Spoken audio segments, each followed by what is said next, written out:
pa zdaj, ko te zaščite ni? Ta zaščita je ostala, ker vemo, da te zaščite je 13.200 kvadratov. Včeraj zvečer je pa padel dol približno 1 kvadratni meter. Tako da zaščita je ostala.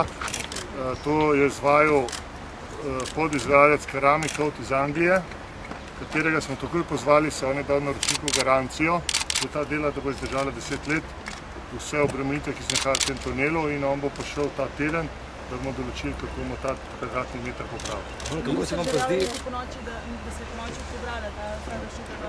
Ne, pobrala se je samo tisto, kar je odpadlo, to je 1 kvadratni meter te zaščite, kjer se je poškodovalo, da se določi način te sanacije. A kaj se vam pa zdi, ker se vam ne zdi, da glede na to, če ste poklicali strokovnjaki iz Anglije, da to naredijo, da to naši nadzorniki pregledujejo najbrž ni najbolj, če ne moramo zgraditi, kako pa lahko pregledujemo? Ta svetovna firma iz Anglije, ki izvaja vse požarne zaščite, je predala vse papirje, ateste, evropske ateste za ta material, da se to drži, in naši nadzorniki so pregledali te ateste, da so v skladu z tem, kar piše. Isto se je naredilo testno polje, ker se je to dokazalo, da je to ustrezno, in na to se je začelo z izvajanjem po potrjenem tehnološkem laboratu, strani naročnika, inženirja in projektanta. Naprej pa ni noben opazil, da se na ravno površino kovinsko ne bo to prijelo. To smo opozorili tega izvajalca, on ima ateste, da se to drži in da to obstaja tudi na tem. To je bilo namenoma tako narejeno, ker je rekel, da to drži. Ker moramo vedeti, da na tem delu, ki se to naredila gori železnica, tukaj izvaja se dinamična obtežba vlakov, in to smo posebej opozorili, in zato so se te tudi sprej zaščitni elementi dali, da voda ne bi tekla skozi to galerijo, in ta podizvajalec je to poznal in je tudi dal izjavo, da to drži ustrezno.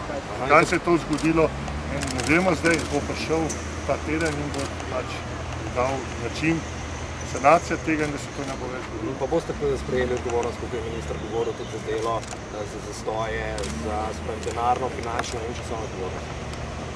Izvajalec SCT ima to rejen, kot se rekel, s tem partnerjem iz Anglije.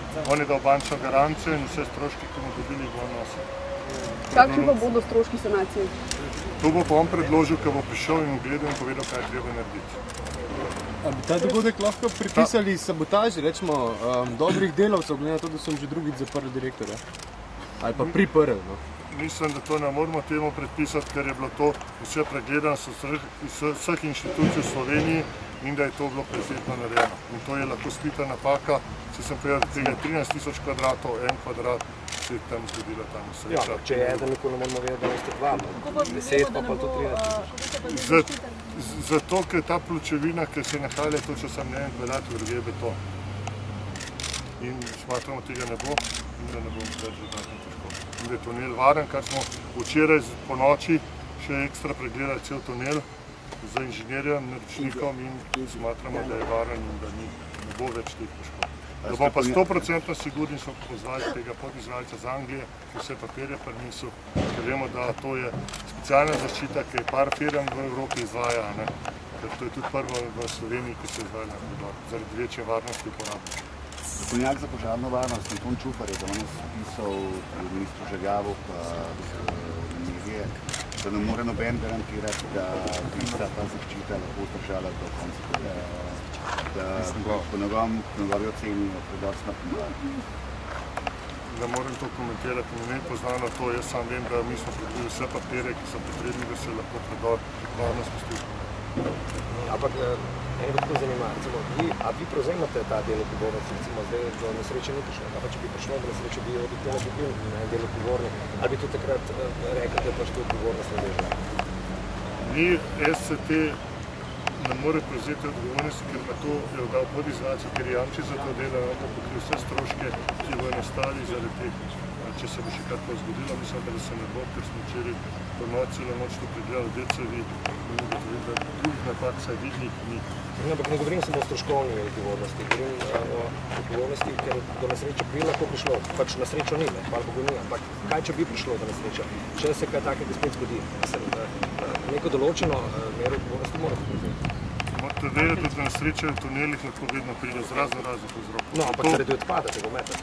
To je 1 kvadrat, ki je padel, to se lahko vedno zgodi, objekt je zavarvan, v vsakem primeru, če se karkoli zgodi.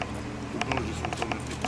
A ta omet na tej pločevini je vseh teh 13 000? Ne, to je samo na točkah, kjer je voda pronicala čez to galerijo, to je bilo 5 mest v enega kvadratnega metra, dolžine 7x20 cm, kjer se to dogaja, ker je pač projektant predpisal tako zaščito, da se ta voda ne bo pač šla na vodišče. Ostalo je pa betonska galerija, z betona in na beton je to narejeno. Samo tukaj je ta pločevina? Samo tukaj. A zdaj lahko zagotovite, da je tunel varen, tip-top za uporabo? Ja, mi smo včeraj pregledali, ker smo to mogli skupaj z naročnikom, da se preden se odprl v jutranjih urah ta predor, da je varen in da ni teksten.